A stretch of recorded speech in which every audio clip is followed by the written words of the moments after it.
So we are back, and we're gonna dive into the things we love the best, ladies and gentlemen. Our teams, where we ended up in the season, where we're going this next season, who's staying, who might have already left, all those coaches that left.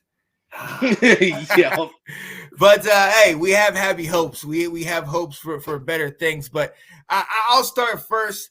Obviously, my Tar Heels went 9-5. We lost the last 4 games.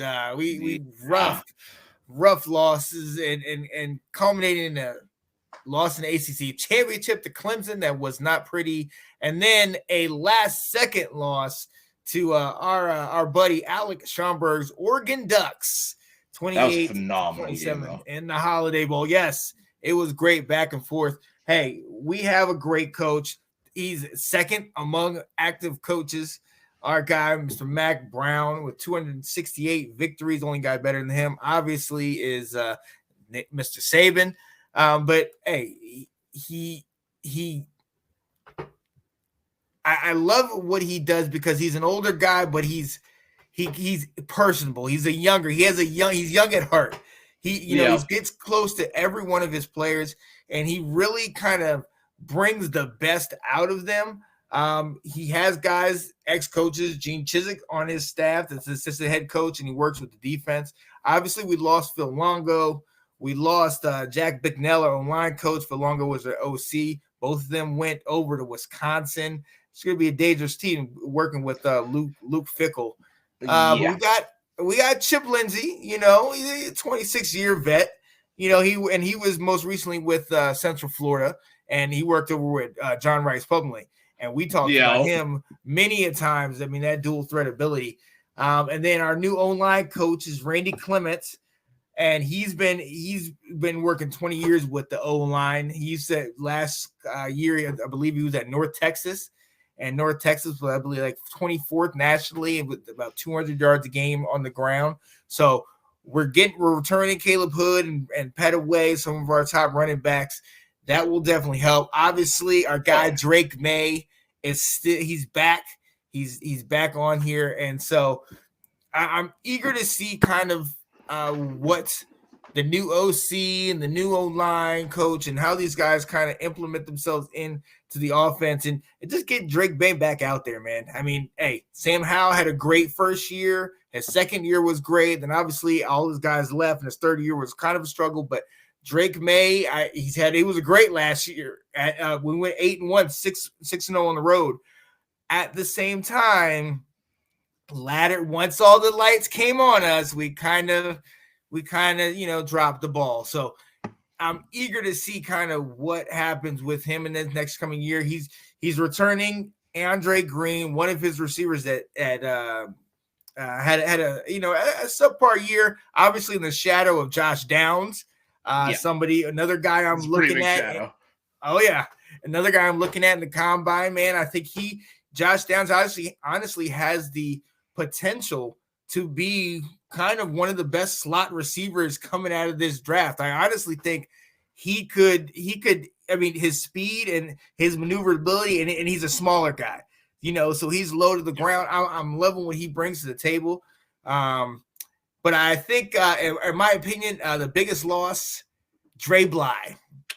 I loved this guy from his playing days. Sorry. I loved it. I know it. I know. I'm glad he went to you, but I'm like, Dre. I've always loved him. He went over, played for the Rams, got a Super Bowl title with them. He was. I remember when I went to North Carolina when I was younger, when I was like 14, 15, when I still thought, I'm going to go to North Carolina.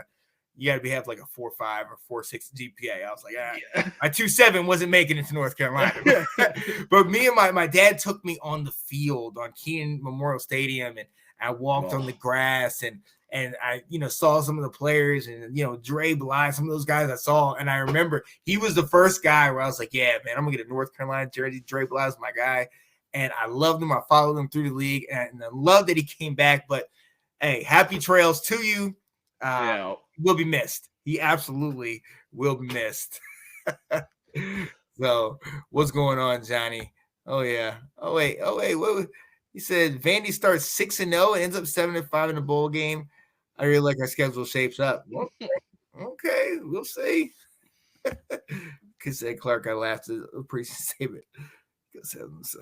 Yeah. He's turning it around at Vandy there. He is. It's going to be interesting to see how they do this year. Yeah. Here we go. And what's going on, Ben? Last name ever, first name. Yes, sir. I love it.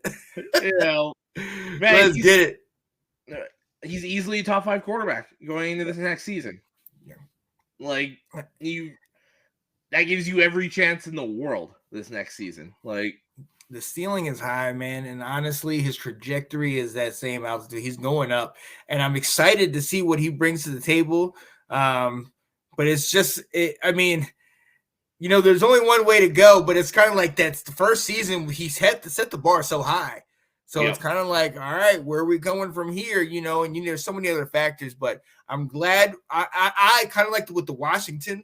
I'm glad that we got our OC and our line coach and all our coaches early. So now we're going into the spring game all on the same page. We've had talks with people. We're kind of on the same page. So, I'm excited to see what happens, but let's take our time. Let's see what happens. I'm good. Yeah. I'm good. But look, hey, we saw what was happening in Chapel Hill, North Carolina. Now I'm going to send this to Ann Arbor, Michigan. My guy, Mr. Alex Loosemore, talk about your boys. Yeah, so, I mean, we fell short in the playoff semifinal there against TCU, and one of the better games, I'd say probably one of the top 5 games of the season, just with how back and forth and everything it was.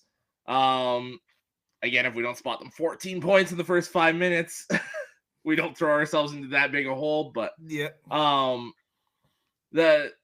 majority of the key players are returning. Ronnie Bell couldn't return, so he's going to the draft. But we got Blake Corum back. JJ's back.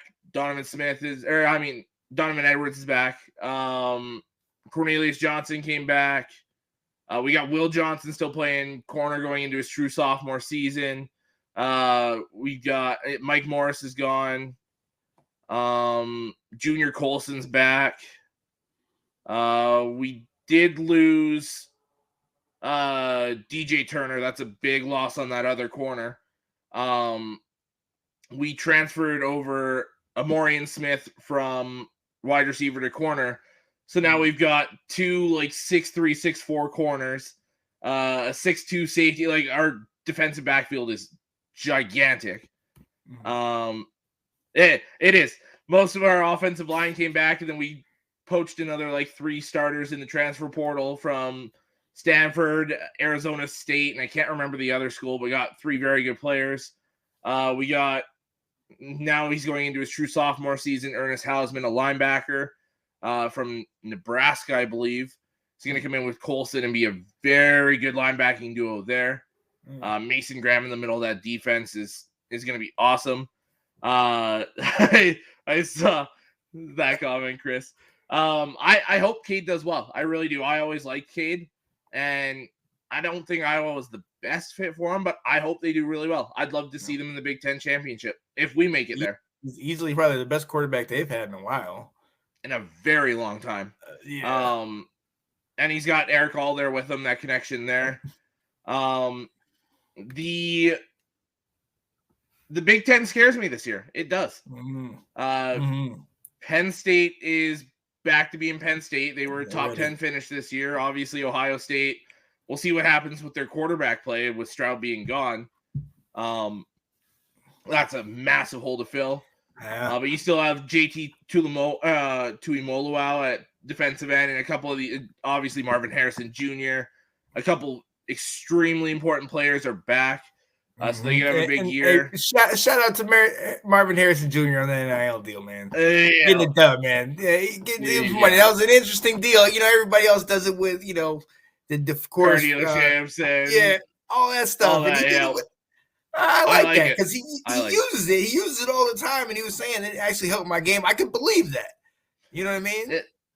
That reminds me of something like his dad would do if NIL was a thing back then. Like, that's a very Marvin Harrison Senior move. Like, exactly. But yeah, and then with the Big Ten in general, you've got Matt Rule going to Nebraska. We'll see how quick he can turn it around. Luke Fickell at Wisconsin.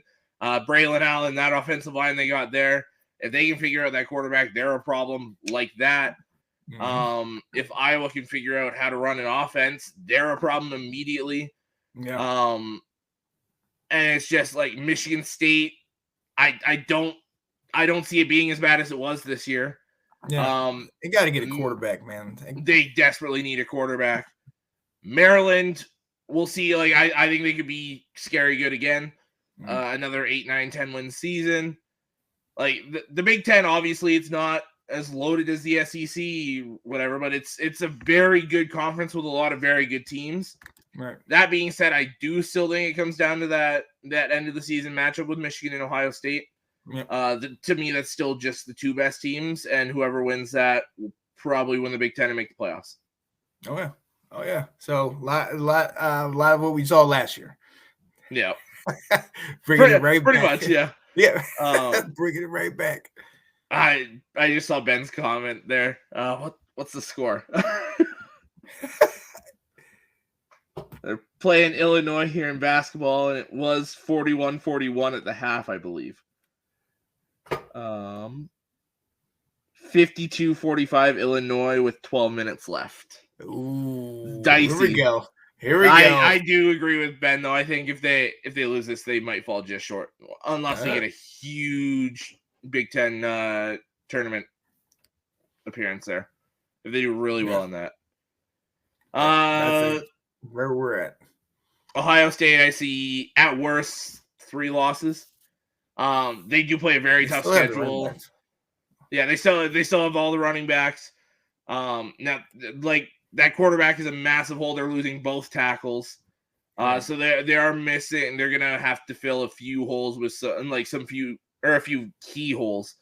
But there's just so many pieces still there. The only reason I say at most 3 losses is Penn State and Michigan. Both those games can go either way, and then you do play Notre Dame, who has Sam Hartman playing quarterback for them this year, so they have a legit quarterback, and I believe it's in South Bend. So that's going to be a very tough game, and to me, it's 3 games that could go either way. I could see them going undefeated into the playoff, and I could see them having 3 losses and falling just short of a New Year's 6. It's going to be somewhere in the middle of there. Yeah. Oh, yeah. I mean, we already know half their team is still solid, so. Oh, yeah. Still one of the best rosters from top to bottom in the nation. No doubt. Absolutely. Thanks for watching. If you like that clip, be sure to check out the other great content from the Let's Talk Football community. And as always, please like, subscribe, and hit that notification bell so you'll be notified when more great content like this becomes available.